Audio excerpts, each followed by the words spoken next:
যুবক ছেলেকে হাত পা বেঁধে নৃশংসভাবে পিটিয়ে মারা হয়েছে সংগঠিতভাবে। সেক্ষেত্রেও আমরা পরিবারের পাশে দাঁড়িয়েছি। ওর বাবা মার হাতে আমরা আজকে 25 লক্ষ টাকার চেক তুলে দিয়েছি। পুলিশকে ধন্যবাদ, তার বড় ছেলেকে সিভিক ভলেন্টিয়ার্সে চাকরি দিয়েছেন ডিজিপি সাহেব থ্রু সুপারিনটেন্ডেন্ট অফ পুলিশ। এই সূর্যপুর আউট পোস্টে তার ডিউটি। ডিএমকে ধন্যবাদ, যে বাড়িটা ভেঙেছিল রিপেয়ার করে দিয়েছে দুদিনের মধ্যে। বাবার বার্ধক্য ভাতা, মায়ের অন্নপূর্ণা দুটোই ডিএম সাহেব চালু করে দিয়েছে। বলুন কোথায় বাংলায়, বাংলা চ্যানেল।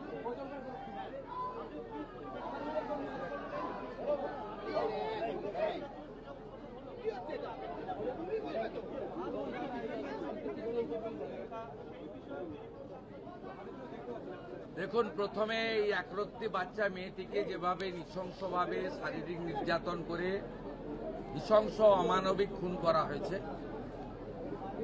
তার পরিবার প্রথম দিন থেকে মুখ্যমন্ত্রী এবং পুলিশকে সাহায্য করেছে, আমাদের কথা শুনেছে। আমরা পরিবারের প্রতি কৃতজ্ঞ। আমি প্রথম ইনসিডেন্টের দিন ফোনে কথা বলেছি, টুইসডে ফিজিক্যালি মিট করেছি ওনাদের সঙ্গে বারুইপুর এসপি অফিসে। স্পেসিফিক 4 জনের নামে ওরা অভিযোগ দিয়েছিলেন। 4 জনকেই পুলিশ খুব প্রপারলি এবং কুইকলি অ্যারেস্টেড করেছে। তারা পালিয়েও গেছিল অনেক দূরে দূরে, বসিরহাটে বাংলাদেশ বর্ডার পর্যন্ত চলে গেছিল। পুলিশ এবং এসটিএফ আমাদের বারুইপুর ডিস্ট্রিক্ট পুলিশ এবং STF under the guidance of the DGP properly তারা করেছেন। এটা তো 1 নম্বর। দ্বিতীয় নম্বর হচ্ছে, বাকি যা ইনসিডেন্ট ঘটেছে আপনারা জানেন, ওই পার্টে আমি যাব না, ওটা সিআইডি ইনভেস্টিগেশন হচ্ছে। আমি ওই পার্টে কোনো কমেন্ট করব না। আমি যেটা পরিবারকে আজকে বলে এসেছি যে কাস্টডি ট্রায়াল হবে এবং কনভিকশনের এক্সিকিউশন এটা কমপ্লিটলি মুখ্যমন্ত্রীর মনিটরিংয়ে হবে। একটা দৃষ্টান্তমূলক নজির আমরা এই কেসে রাখব এবং গভর্নমেন্টের পক্ষ থেকে কিছু দায়িত্ব ছিল, এটা আমি বলবো না। গভর্নমেন্টের কিছু অ্যাসিস্ট্যান্সের বিষয় থাকে, যদি ফ্যামিলি রাজি থাকে। ফ্যামিলি রাজি ছিল, আমরা গভর্নমেন্ট পাশে দাঁড়িয়েছি। কিভাবে পাশে দাঁড়িয়েছি, ফ্যামিলি যখন দরকার হবে বলবে, আমি বলবো না। দ্বিতীয় হচ্ছে, ইন্দ্রজিৎ মণ্ডলের যে মব লিঞ্চিং, এটা মব লিঞ্চিং আমি বলবো না। এটা কমপ্লিটলি তার নাম পরিচয় দেখে তাকে খুন করা হয়েছে। এর পিছনে ভোটে রিজেক্টেড যারা হয়েছেন তাদের বড় উস্কানি রয়েছে। র্যাডিক্যাল মৌলবাদী গ্রুপও থাকতে পারে, আমি উড়িয়ে দিচ্ছি না। তাতে যতগুলো ছবি দেখা গেছে প্রত্যেককে পুলিশ অ্যারেস্ট করেছে, thanks to West Bengal police. একজনকে বকখালি থেকে তুলেছে, একজনকে দীঘা থেকে তুলেছে, এবং যাদের যাদের ভিডিও ফুটেজে সোশ্যাল মিডিয়াতে দেখা গেছে একটা 35 বছরের অবিবাহিত যুবক ছেলেকে হাত পা বেঁধে নৃশংসভাবে পিটিয়ে মারা হয়েছে সংগঠিতভাবে। সেক্ষেত্রেও আমরা পরিবারের পাশে দাঁড়িয়েছি। ওর বাবা মার হাতে আমরা আজকে 25 লক্ষ টাকার চেক তুলে দিয়েছি। পুলিশকে ধন্যবাদ, তার বড় ছেলেকে সিভিক ভলেন্টিয়ার্সে চাকরি দিয়েছেন ডিজিপি সাহেব থ্রু সুপারিনটেন্ডেন্ট অফ পুলিশ। এই সূর্যপুর আউট পোস্টে তার ডিউটি। ডিএমকে ধন্যবাদ, যে বাড়িটা ভেঙেছিল রিপেয়ার করে দিয়েছে দুদিনের মধ্যে। বাবার বার্ধক্য ভাতা, মায়ের অন্নপূর্ণা দুটোই ডিএম সাহেব চালু করে দিয়েছে। আমরা এই পরিবারের দায়িত্ব নিয়েছি। ইন্দ্রজিৎকে আমরা ফিরিয়ে দিতে পারবো না, ইন্দ্রজিতের প্রত্যেকটা খুনি সমানভাবে ওই একরত্তি ছোট্ট কন্যার খুনিরা,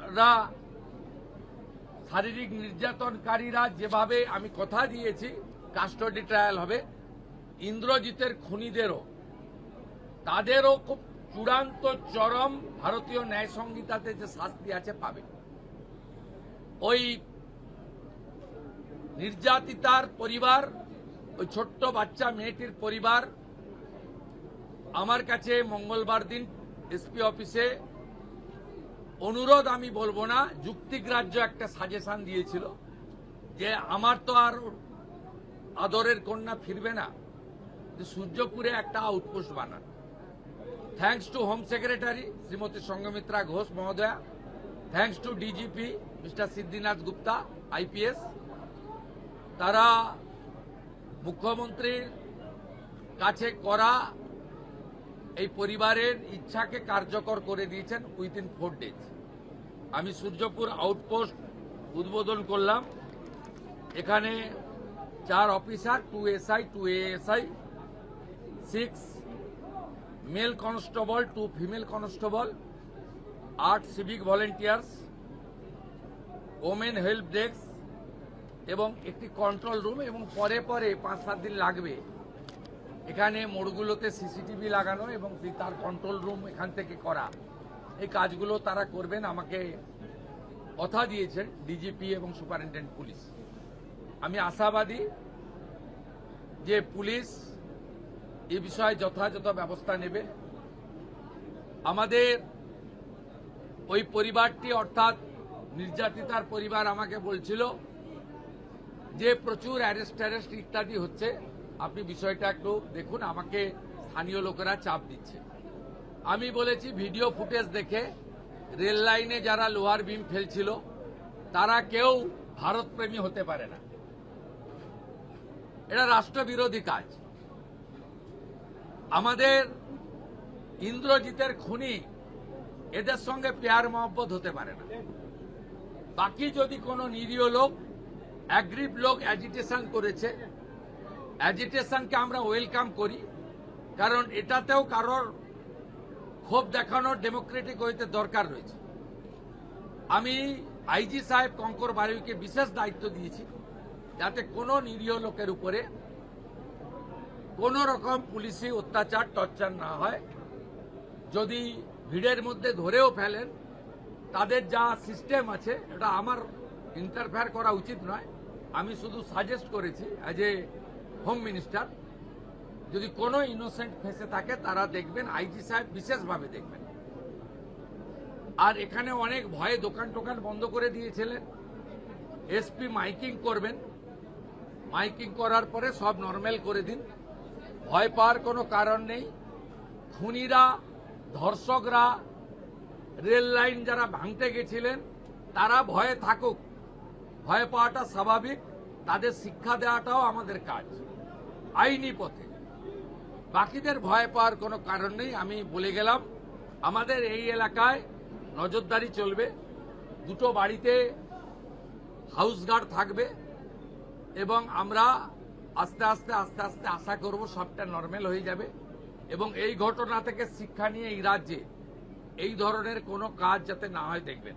আমি আপনাদের মাধ্যমে গোটা রাজ্যের মানুষকে একটা আপিল করব, কার্য আর কারণ আছে। যে কার্য হয়েছে হিনিয়াস ক্রাইম, এর পিছনে আমি মনে করেছি বেআইনি মদের ঠেক, বেআইনি গাঁজা, চরস, মাদক, এটা একটা বড় কারণ।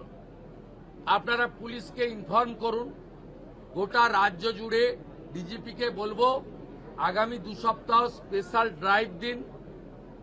ব্যাটালিয়নে থাকা লোকজন, আমাদের যেখানে পুলিশরা ডাইরেক্ট কাজে নেই, নর্মাল থানা ওয়ার্ক অনেক বেশি থাকে, তাদেরকে বিশেষ অভিযানে লাগান। সিওদেরকেও এক একটা জেলা দিন। কমপ্লিটলি গোটা রাজ্যে যত বেআইনি মদের ঠেক, যত গাঁজা, চরস, বর্ডারে তো ধরছেন আপনারা, বেঙ্গল এসটিএফ তো rail station, bus stand recce করে ধরছে, প্রতিদিনই ধরছে। কিন্তু একেবারে রুরাল এলাকাতে, গাঁগঞ্জেও এটা একদম সম্পূর্ণ উপড়ে ফেলা দরকার রয়েছে, যাতে এই সামাজিক দূষণ থেকে আমরা আমাদের পরিবেশকে বাঁচাতে পারি। सर अब आज आप दो विक्टिम के फैमिली के साथ मिले और जो पूरी घटना इसके पीछे क्या कोई एंटी नेशनल एक्टिविटी हो सकता है अभी तक इन्वेस्टिगेशन में क्या? देखिए, कुछ कुछ पॉलिटिकली रिजेक्टेड आदमी का तो इंस्टिगेशन है, रेडिकल फोर्स भी रह सकता है या कुछ अल्ट्रा लेफ्ट भी रह सकता है। ये पुलिस इन्वेस्टिगेशन कर रहा है। हम लोग जो सामने किया उनको तो उठा रहा हूं। पीछे से जो लोग मोबाइल फोन में भड़काने का काम किया है, मैसेज करके भड़काने का काम किया है, पुलिस जब कोशिश कर रहा था भाई शांत रहिए कार्रवाई होगा, तब जो भड़काने का यहाँ किया तो दूसरे एरिया में किया, सेंट्रल पैरामिलिट्री फोर्स के ऊपर पत्थरबाजी किया, कॉमन पुलिस कांस्टेबल के ऊपर, लेडीज कांस्टेबल के ऊपर आक्रमण हुआ, रेल मार्ग पर इतना बड़ा बड़ा स्टील का बीम वो रेल लाइन के ऊपर देकर यहां बड़ा हादसा करने का साजिश था। इंद्रजीत मंडल का उनका आइडेंटिटी करके, उनका नाम पता सब आइडेंटिटी करके उनको जिस तरीके से ब्रूटल किलिंग किया गया है, इसका पीछे कुछ कुछ लोग जो इस सरकार आने का बाद बंगाल को डिस्टर्ब करना चाहता है, जो प्रगति विकास की मार्ग पर मोदी जी का नेतृत्व में सरकार आगे बढ़ रहा है, उसको डीरेल करने का कोशिश करने का मकसद है, वो लोग को तो इन्वॉल्व है। पुलिस इन्वेस्टिगेट कर रहा है। पीछे से जो लोग भड़काने का काम किया वो जिस पार्टी का हो सकता है, उसको भी सबक सिखाने का काम विद इन बीएनएस के अंदर पुलिस करेगा। ये मेरा फुल डायरेक्शन है पुलिस का। पुलिस को इस बारे में पूरा छूट दिया गया है। जो फाइंडिंग्स पुलिस को मिलेगा वो पुलिस के अंदर काम करेगा। यहाँ बहुत senior police officer, ADG, IG, DIG सब लोग हैं। दूसरा डिस्ट्रिक्ट से एसपी लेवल का पुलिस ऑफिसर भी है। They are very competent enough under the able leadership of the DGP. मेरा पूरा कॉन्फिडेंस है ये लोग अच्छा करेगा। एक मैसेज जाएगा, इस तरीके से कार्रवाई आने वाला दिन में कोई नहीं करेगा।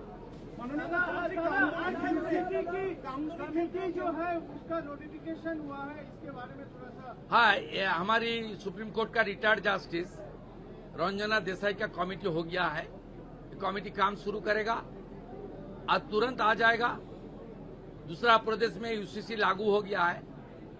ये एक ही देश है, एक ही कानून रहेगा, दो कानून नहीं रहेगा। मान के चलिए क्लियर, क्रिस्टल क्लियर है। কামদুনি ক্ষেত্রেও কি একই চিত্র দেখতে পারবো, যেরকম দৃষ্টান্তমূলক? কামদুনি কেসে বারাসাত কোর্টে ওদের লাইফ সেন্টেন্স হয়েছিল, তারপরে হাইকোর্টে 16টা পিপি চেঞ্জ করে যেভাবেই হোক প্রপার মনিটরিং এর জন্য হয়নি।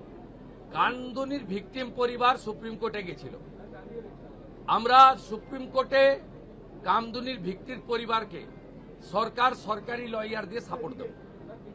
এবারে বিষয়টা সুপ্রিম কোর্টের হাতে, কারণ আমরা কোর্টের ম্যাটারে আমি কিছু বলতে পারি না। আমি কমিট করছি, বারাসাত কোর্ট যে জাজমেন্ট দিয়েছিল, হাইকোর্ট সেই জাজমেন্টকে ভয়েড করেছিল, বাতিল করেছিল। তার এগেনস্টে অ্যাগ্রিভড লোকেরা বাদী সুপ্রিম কোর্টে গেছে। সুপ্রিম কোর্টে এতদিন রাজ্য সরকার অপোজ করছিল, রাজ্য সরকারের পক্ষ থেকে সুপ্রিম কোর্টে অপোজ করা হবে না। আমি যেমন home minister, Lord judicial minister also, I will convey my message to আমাদের স্ট্যান্ডিং কাউন্সিল যারা আছে তাদেরকে আমি কনভে করব। আপনি রেস্ট অ্যাসিওর থাকুন, এসব ক্ষেত্রে পশ্চিমবঙ্গ সরকার কোনো ত্রুটি রাখবে না। ছোট ঘটনাও বলবে না, লাভ এফার্সও বলবে না, মহিলাটা অন্তঃসত্ত্বাও বলবে না, 10 লক্ষ তো দেওয়া যেতেই পারে, এই ধরনের কথা এই সরকার বলবে না। এটা রেস্ট অ্যাসিওর থাকুন।